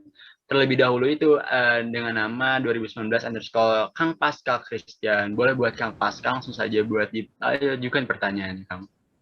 Oke, terima kasih MC. Selamat pagi Kang, perkenalkan saya Pascal. Dari saya sendiri ada 2 pertanyaan. Yang pertama, kalau misalnya buyer itu mau milih produk kita, kan pasti dia ada compare dengan produk-produk lain gitu kan Kang, sebelum dia membeli produk kita. Nah, kalau dari Akang sendiri ada nggak sih keunggulan atau poin plus dari perusahaan Akang? Apalagi kan yang dari Akang ceritakan tadi, dia sempat masih kecil banget, tiba-tiba ada perusahaan Belanda yang ingin membeli dari Akang. Ada nggak poin plus atau kelebihan dari perusahaan Akang itu yang buat mereka tertarik untuk membeli produk dari Akang? Terus ya, pertanyaan yang kedua, ada nggak sih Kang alasan kenapa Akang memilih perusahaannya berbentuknya CV gitu? Terima kasih Kang. Apa sih kelebihannya? Pertama, saya berada di daerah sentra pertanian kayu manis. Kayu manis itu terkenal dengan kayu manis Brumani. Artinya berbeda dengan kayu manis dibandingkan daerah lain. Jawa Barat, Sulawesi Utara, Papua.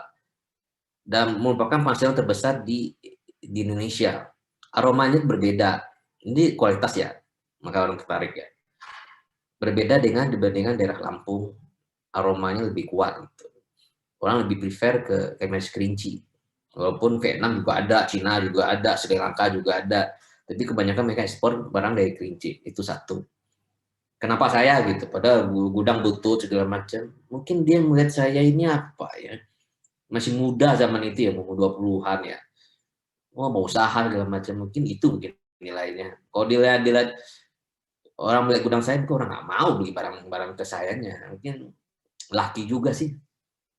Lalu kenapa CV ya? Kenapa CV ya? Karena zaman itu saya nggak ngerti apa-apa, cuma ngerti jual kayu manis. Ya saya pikir udah CV cukup lah, sama mewakili bendera kita, ada bendera yang kita kembangkan, cukuplah CV. Walaupun saya sekarang udah membangun perusahaan baru juga di Bandung ya, di Jawa Barat ya, PT juga ya. Cuman CV mau UD juga bisa ekspor ya, nggak ada masalah juga ya. Mau UD pun bisa ekspor. Selama ada legalisasi ekspor, ya bisa ekspor gitu. CV cukup lah. PT, kalau kamu belum paham terlalu PT, jangan terlalu PT lah, CV lah, pelan-pelan lah. Nanti kamu udah besar bikin PT, nggak apa-apa.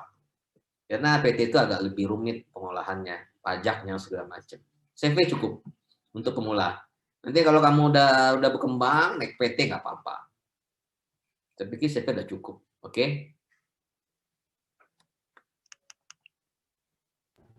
Baik, terima kasih banyak, Kang. Ya. Oke, terima kasih kepada Kang Pascal yang sudah bertanya. Nah, untuk selanjutnya pertanyaan dari angkatan 2019, Kang Muhammad Haikal. Oke, kepada Kang Muhammad Haikal langsung saja on mic. Baik, Assalamualaikum warahmatullahi wabarakatuh. Saya Muhammad Haikal dari angkatan 2019 ingin bertanya. Tadi kan Akang sempat berbicara tentang knowledge sebelum memulai bisnis ya. Ya. Yang saya ingin tanyakan itu gimana cara Akang mempersiapkan bisnis Akang secara praktikal? Karena kita kan tahu sebelum dalam pengolahan kayu manis itu perlu proses yang harus dilakukan ini itu dan mesin-mesin yang harus digunakan ini itu.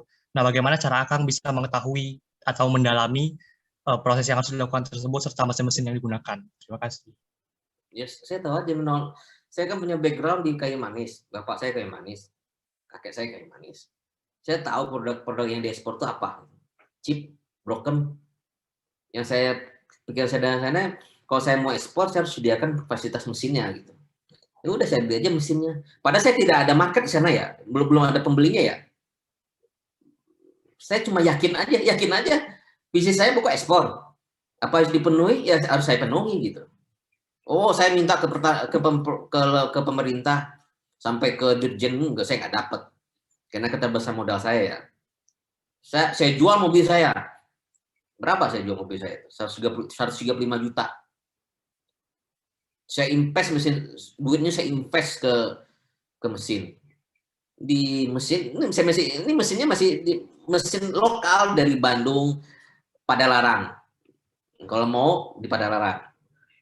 Saya habisin investasi saya. Lalu saya kebayang nih, organik ke depan bagus. Ya udah saya berani investasi untuk melakukan sertifikasi organik. Padahal auditnya juga pada galeng-galeng kepala, ini gudang kayak gini gitu. Saya percaya diri aja. Bisa nggak ya? Nanti saya bodoh, mudah-mudahan bisa. Saya bayar tuh.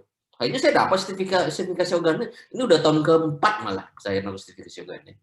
Nah, saya sudah bisa jual organik pada zaman itu. Padahal saya produksi nggak organik gitu. Alhamdulillah. Itu saya ekspor ke Jerman itu. Ekspor ke Jerman. Jadi apa ya?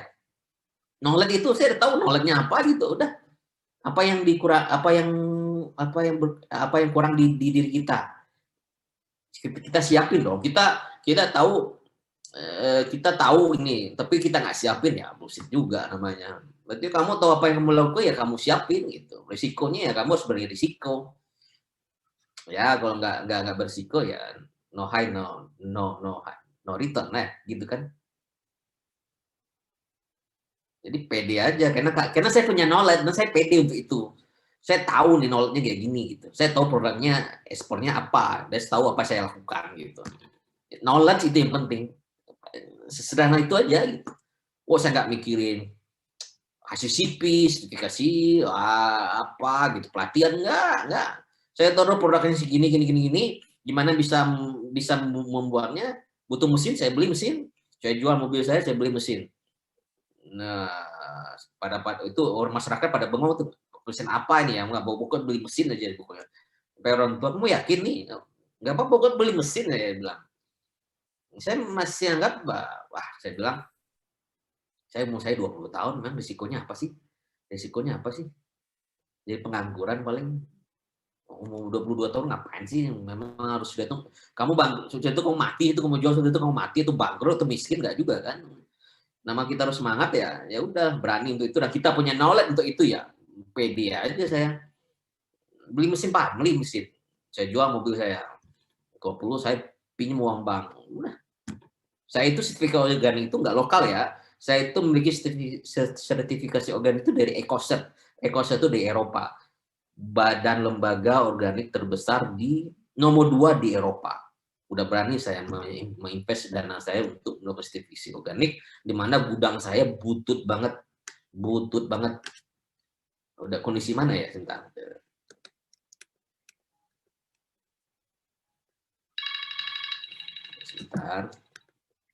Ya, di mana kondisi saya?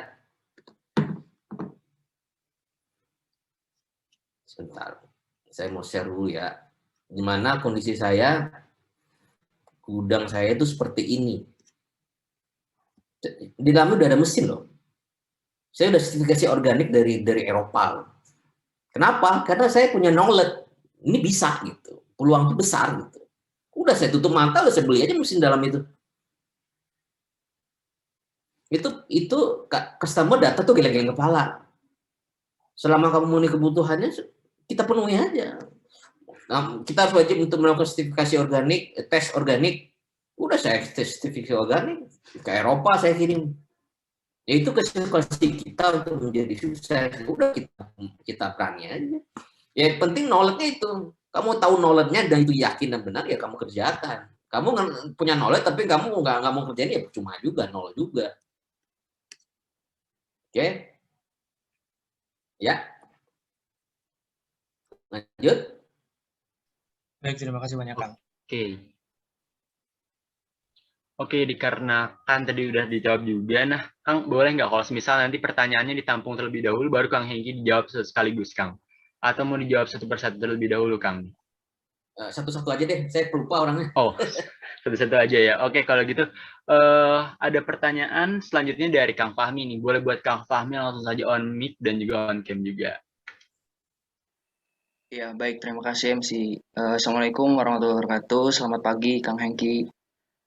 Semoga sehat selalu ya.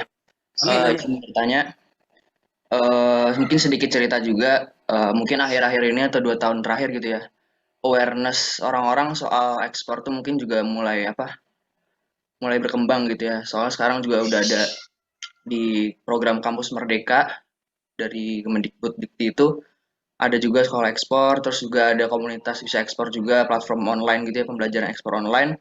Jadi mungkin beberapa teman-teman juga di sini di agribisnis khususnya juga ada yang belajar di sana, di Kampus Merdeka maupun di platform tersebut gitu. Nah, saya juga sempat berkesempatan belajar di situ, dan setelah mungkin kurang lebih 5 bulan belajar di situ, menemukan beberapa kesulitan gitu ya, ketika kita terjun di dunia ekspor gitu. Yang pertama disuplai dan yang kedua dibayar gitu. Nah, mungkin pertanyaannya yang pertama, kalau untuk supply sendiri ya, dalam rangka belajar, apakah kita nih dari teman-teman agribisnis khususnya bisa mengambil dari Kang Hengki gitu, misalnya dalam rangka belajar gitu, supply cinnamon-nya gitu. Nah, yang kedua mungkin untuk bayar sendiri, pengalaman Kang Hengki sendiri itu gimana sih cara mencarinya gitu? Karena mungkin kalau pengalaman saya itu mungkin ada beberapa akses dari Indonesia Trade Center gitu, mungkin data-datanya, atau bahkan dari platform-platform yang sudah disediakan sama beberapa founder platform tersebut gitu. Jadi dibagikan bayarnya. Nah, tapi kalau dari pengalaman Kang Hengki sendiri gimana gitu cara bayarnya gitu? Nah, ini sebenarnya 3 ada lagi. Ini mungkin lebih ke arah ini ya, perspektif ya. Sebagai seorang pembisnis gitu ya, apalagi pertanian, khususnya di agribisnis yang dulunya lulusan pertanian, mungkin ada idealis ya. Idealismenya adalah satu, kita memang ingin adanya keuntungan, tapi satu ada juga kita juga pengen istilahnya mensejahterakan petani gitu ya, atau buruh tani lah mungkin bahasanya. Nah, kira-kira gimana sih cara menyeimbangkan kedua hal tersebut gitu? Itu aja mungkin, Kang. Terima kasih. Pertama mengenai ekspor, emang berapa tahun ini pemerintah udah giat nih, walaupun udah telat sebenarnya. Kalau saya diundang untuk pembicara di kemarin tuh di JSD di Jawa Barat tuh udah saya bilang, ini Anda ini udah telat, pemerintah ini harusnya fokus ke eksportir, kan udah telat karena perusahaan-perusahaan asing itu udah masuk ke Indonesia. Gaung ekspor itu udah telat. Tapi nggak apa-apa lah, oke lah. Itu pemerintah, keputusan pemerintah. Kita itu saya bilang, jika visi kamu apa, ekspor. Ya kamu letting ekspor itu bagus tuh. Saya awalnya visi ekspor ya. Akhirnya apa saya lakukan? Saya ikut pelatihan Badan Pengembangan Ekspor Nasional pada tahun 2000 berapa itu, saya lupa ya. Selama 1 bulan. Badan Pengembangan Ekspor Nasional itu ada di Jakarta. Saya ikut latihan. Itu artinya saya mengembangkan knowledge saya dulu. Saya cari knowledge saya kumpulin pengalaman saya, pengetahuan saya belajar, kekurangan saya apa, saya belajar. Bagus itu Pak Fahmi, adik Fahmi jika ikut pelatihan ekspor mengenai supplier. Gini ya, susah juga ya. Zaman sekarang ini kita nggak bisa menjadi perantara. Kita harus bisa membawa branding, harus bisa produksi gitu. Kamu pengen apa? Gitu. Kok hanya sebagai calo, udah nggak zaman lagi. Udah nggak zaman lagi. Kenapa? Kemajuan teknologi membuat kita semakin dekat dengan customer. Saya nih, banyak itu yang nawarin calo. Saya bisa menolak secara pelan-pelan. Kenapa? Karena customer saya itu udah mendekati ke end user. Ngerti nggak?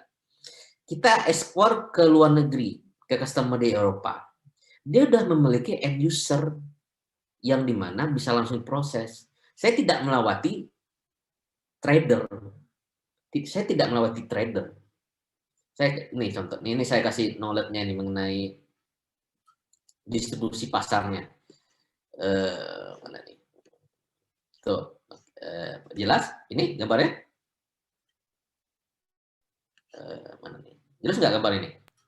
Agak kecil mungkin, Kang. Ya, aduh. Bisa di slideshow dulu mungkin. Oh ya. Ini kecil ya? Kecil ya? Jadi, oke, saya ini jelas? Ya, lebih jelas, Kang. Oke, ini jalur pemasarannya rempah-rempah.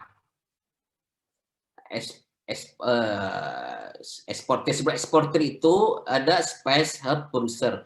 Itu tuh ada petani, ada tengkulak, ada pengumpul.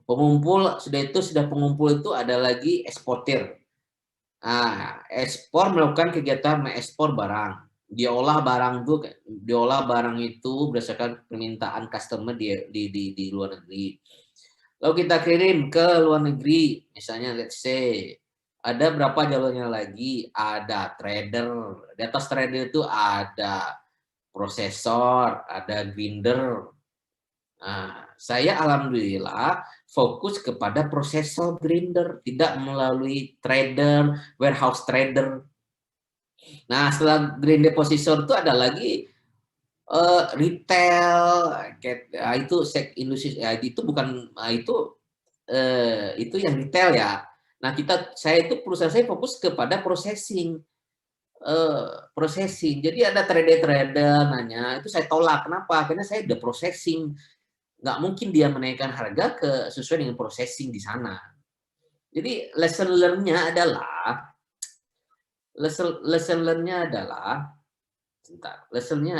kalau punya produk, fokus punya produk dan processing. Jangan sebagai trader. Ini enggak. Kunci poin saya itu adalah saya berani melakukan investasi di mesin.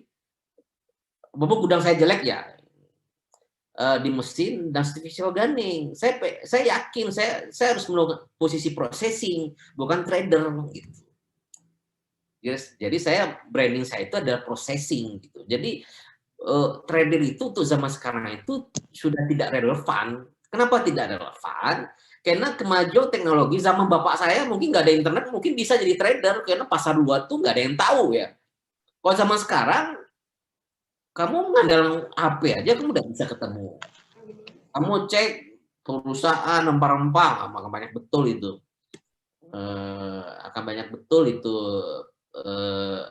Perusahaan itu. Generasi sekalian ini adalah bukan kekurangan informasi, tapi adalah kelebihan informasi dan manfaatkan itu. Jadi kan sebagai peluang bagi Anda dan kesempatan Anda untuk keluar negeri bisa. Ya, zaman dulu bapak saya itu susah keluar negeri dengan bahasa Inggris segala macam bla bla bla. Kalau sekarang Anda mudah. Deal saya aja dan customer saya cuma melalui WhatsApp. Kalau kamu udah punya relasi yang cukup bagus dan lama di bidang kita cuman komunikasi dengan WhatsApp saja. Paling ya, Hengki, we need product Asia Broken 2.0 2 container with price bla bla bla. Can you do it? Dia bilang, please nego-nego saja, udah harga segini Pak. Oke. Please shipment next month gitu. Bulan depan atau untuk 3 kontainer. Itu aja bahasanya. Nanti saya kirim kontraknya. Sesederhana itu jadinya jika kamu memiliki customer yang udah lama gitu dan trust gitu ya. Yang pada dasarnya kamu bukan trader tapi jadi punya branding, kamu produksinya apa gitu. Kalau trader udah nggak zamannya lagi, udah mati itu sebenarnya. Lalu yang nomor 1 oke ya. Nomor 2 apa ya tadi? Saya lupa nih, kalau kebanyakan ngomong nih. Nomor 2 Buyer. Ya itu saya bilang, saya itu 3 tahun dibimbing oleh lembaga pengembangan usaha dari Jerman. Dia dibantu untuk itu. Tapi dengan catatan kamu harus kuat, harus bisa ekspor gitu, processing gitu, nggak trader nggak kepake. Kamu bisa ekspor, kamu perusahaan kecil tidak masalah, sangat kecil tidak masalah. Mereka datang ke gudang saya kondisi dalam bentuk itu kok, pertama saya kok jelek lah gudangnya, nggak masalah. Yang penting kamu siap ekspor dan pernah ekspor, bukan trading. Kita bimbing, gitu. Dia bimbing saya pameran ekspor. Pembicara dengan calon-calon customer, informasi customer, kualitas customer, bisnis meeting mereka. Tapi kamu punya bendera, punya brand sendiri. Nah, dibantu. Alhamdulillah, hanya menjadi lama-lama kita akrab, kenal, hanya komunikasi melalui WhatsApp saja. Yang ketiga apa? Pertanyaan ketiga apa ya? Yang ini sebagai pembisnis itu menyeimbangkan, kita tuh memang perlu keuntungan gitu ya. Ingin salah satu tujuan berbisnis itu kan mendapatkan keuntungan. Tapi di bisnis pertanian kan juga ada petani gitu ya. Menyeimbangkan kedua hal tersebut gimana? Saya mendirikan pabrik gudang saya itu dengan mesin dengan tujuan untuk meningkatkan nilai tambah petani. Sebelum saya ada itu dikuasai sama tengkulak. Dikuasai sama tengkulak. Harganya mungkin 18.000, 19.000. Tapi sejak saya mendirikan pengolahan di desa, petani bisa langsung gitu. Saya bisa memotongkan jalur pemasaran. Biasanya petani ke pengumpul tengkulak, sekarang mereka bisa langsung ke saya. Karena kan saya memotongkan jalur. Bayang loh, saya di desa punya mesin seadanya, saya bisa ekspor. Anda tahu bisa bayangin berapa jalur yang saya potong? Pertama, biasanya di pengumpul saya potong. Jadi tengkulak saya potong, pengumpul saya potong, eksportir pun saya potong. Saya posisi eksportir yang berada di desa. Biasanya ekspor itu berada di perusahaan-perusahaan besar gitu. Jadi di kota-kota besar, saya di desa gitu. Harga sebelumnya itu 16.000, sekarang saat saya ada di sana mengalami peningkatan sekitar 30%, 40%. Sekitar 21.000, 22.000. Lalu pada tahun 2013 berapa ya? Saya menjalankan proyek sustainable trade dengan sertifikasi organik. Itu peningkatannya 20% lagi peningkatan untuk petaninya. Di kayu manis itu ya sekarang harganya udah 55.000, 60.000. Dari 22.000 sejak saya mendirikan pabrik sana, sekarang harganya udah 60.000. Ya. Jadi saya melakukan sertifikasi organik kan mengaudit kelompok tani. Ada satu petani memiliki lahan 100 hektar. Percaya tidak percaya, satu orang itu memiliki, kalau dihitung jika ditebang semuanya tanaman kayu manis itu, nilai uangnya 500 sampai 1 T. 500 miliar sampai 1 T. Kerja cuma jadi petani aja. Jadi jangan mengira bahwa petani itu banyak yang miskin. Bekerja beladang, kalau dijual, kalau kayu manis itu dia nggak bisa, dia tebang tumbuh. itu dia memiliki, kalau dihitung 100 hektar itu dia memiliki kayu manis itu sekitar 1000 ton. Dikali 6 mungkin udah 600 miliar gitu. Sekarang saya mau tanya, di kota ini punya duit 600 miliar sampai 1 T, petani, mungkin pilih-pilih juga orangnya. Begitu hebatnya kita di bidang pertaniannya. Orang kaya mendadak tuh udah banyak banget. Untuk beli mobil aja bisa 2-3 di daerah itu udah biasa. Gitu. Jadi dengan adanya di situ tuh tujuan saya juga untuk meningkatkan nilai harga komoditas. Itu makanya saya bangun di daerah desa saya gitu. Oke? Oke, siap. Terima kasih Kang Hengki. Baik, terima kasih juga buat Kang Fahmi. Boleh nih Kang, ada satu orang penanya lagi nih mungkin ya. Dari angkatan 2021 itu boleh buat Radita, Sekar, buat langsung aja on mic dan juga ditanyakan nih pertanyaannya. Baik, sebelumnya terima kasih Kang atas pemaparan materinya, sangat menginspirasi. Saya izin bertanya Kang, selama menjalankan bisnis ini, proses marketingnya itu seperti apa sih Kang? Lalu bagaimana Kang melakukan networking dari awal memulai bisnis ini hingga bisa ekspor gitu Kang? Terima kasih. Jadi ini saya udah siap nih, mesin udah saya beli nih, saya habis-habisan nih. Organik udah, sertifikasi organik udah saya lakukan nih, habis-habisan pokoknya ya. Yang ada mesin sertifikasi organik nih. Ya apa saya lakukan ya, apa yang saya pikirkan. Pertama yang saya email aja. Saya searching perusahaan-perusahaan yang kayu manis kan. Cari nih. Lalu saya email aja. Kadang-kadang saya telepon, saya fax. Zaman tuh pakai fax ya. Nggak pakai WhatsApp, pakai fax gitu. Ya kalau nggak terima ya, kalau dibaca ya syukur, kalau nggak dibaca ya udah baca, kerjain aja, konsisten aja. Nggak peduli saya mau terima nggak dibales. Banyak banget saya list tuh. Saya email. Oh ya, email tuh nggak boleh pakai Gmail ya. Harus pakai, kalau zaman sekarang tuh bla bla bla bla @grinjagro, harus ada perwakilan kita. Maka itu butuh CV lah minimalnya. Dan sekarang udah oke. Kok dulu kan mahal itu.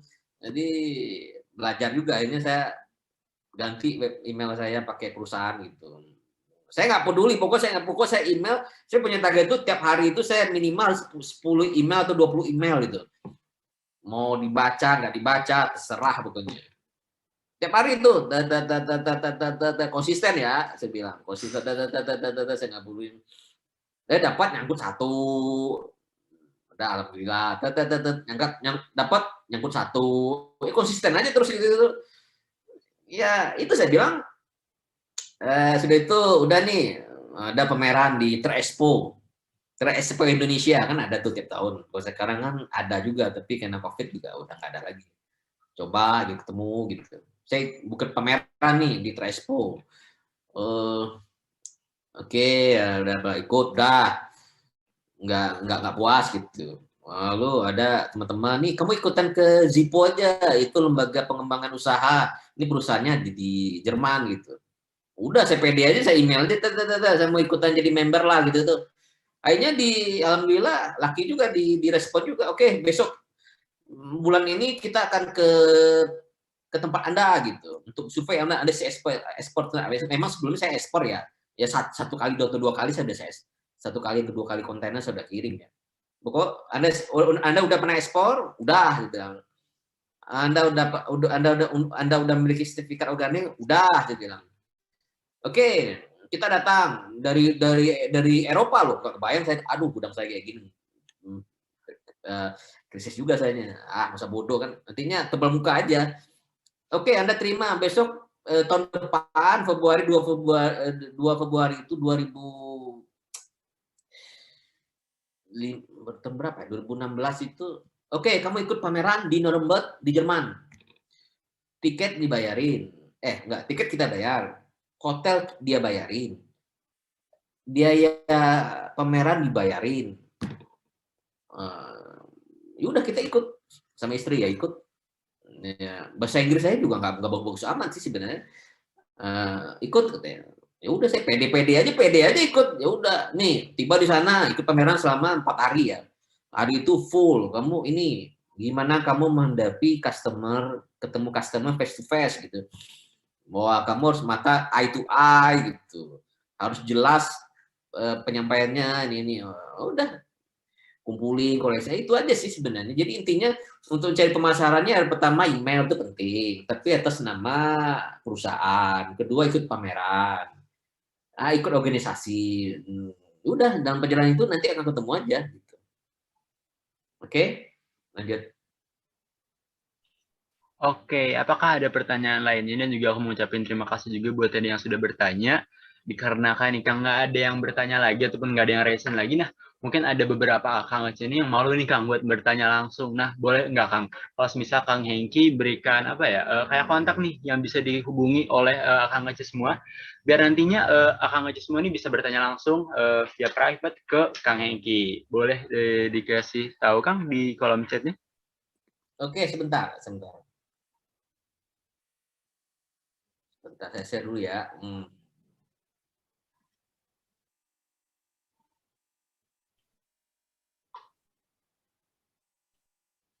Ada nggak saya?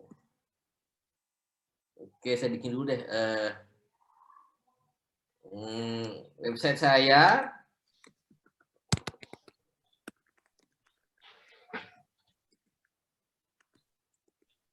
Email saya ada di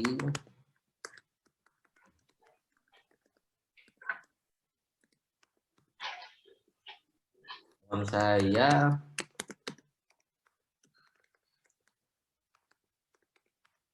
Kelihatan? Terlihat Kang, terlihat. Oke, itu jika mau lihat website saya silakan.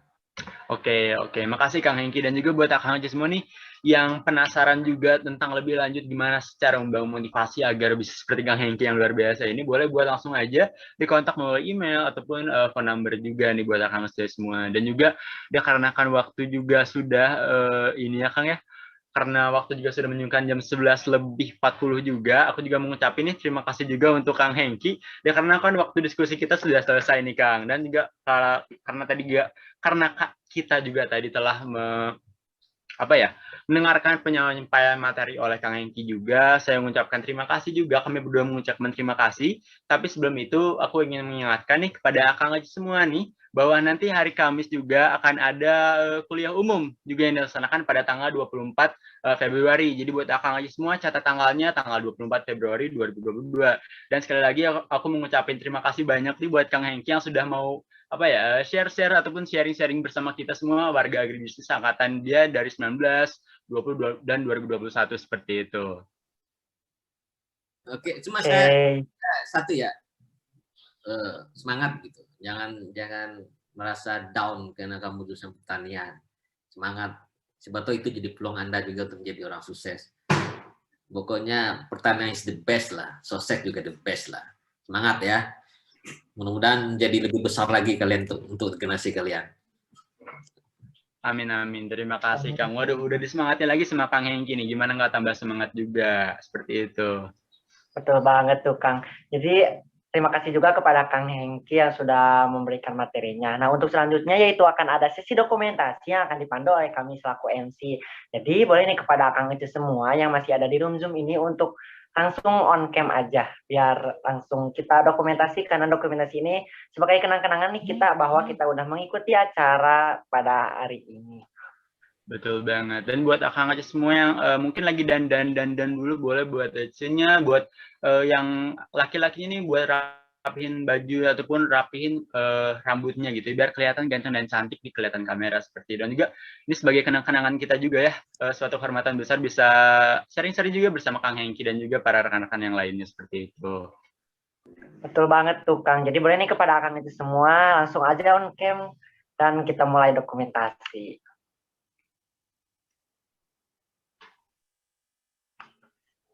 Oke, nah dilihat nih udah banyak juga yang on cam.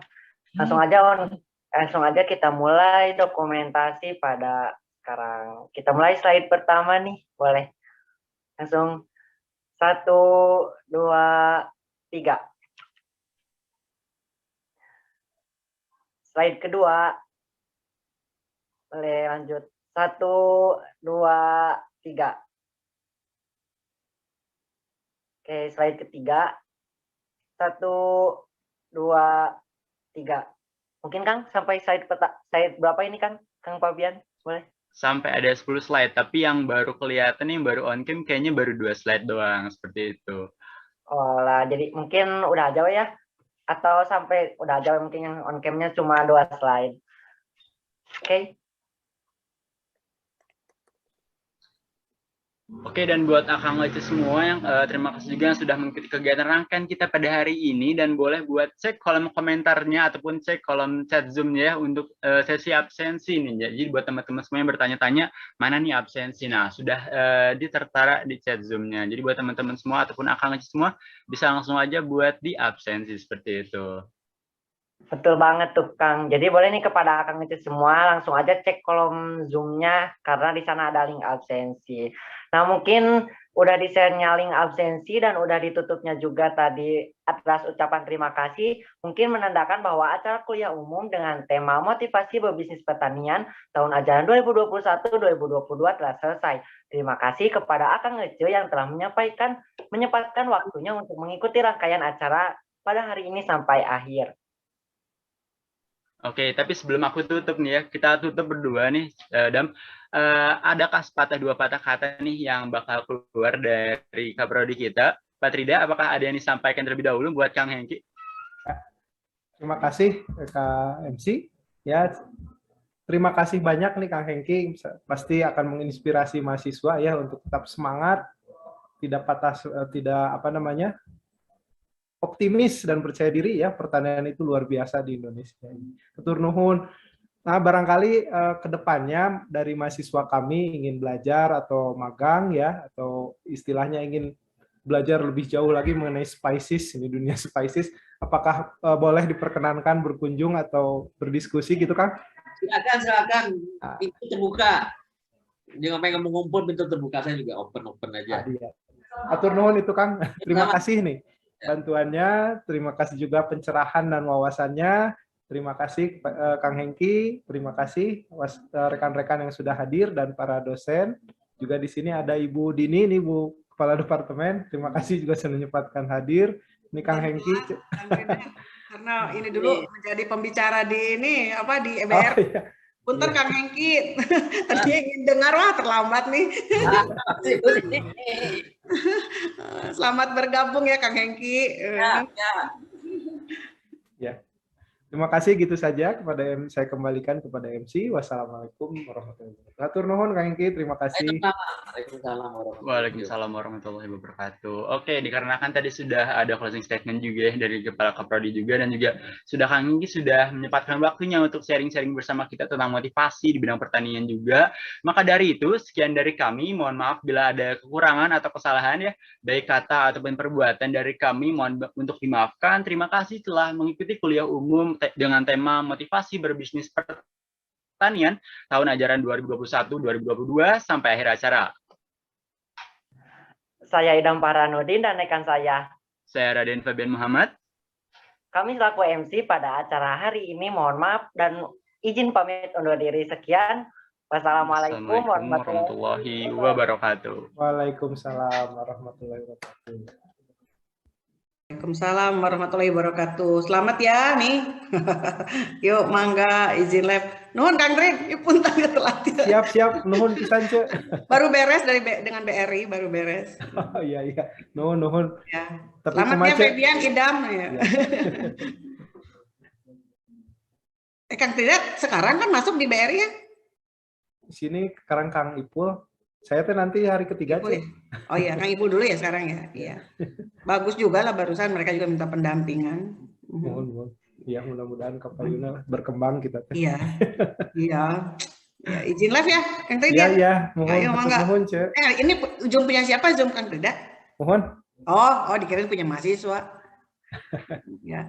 Jadi tadi tuh gitu, kebanyakan sih mereka berdiskusi tentang bagaimana untuk supaya petani gitu ya tidak misalnya tidak terhambat ke BRI gitu kan ya.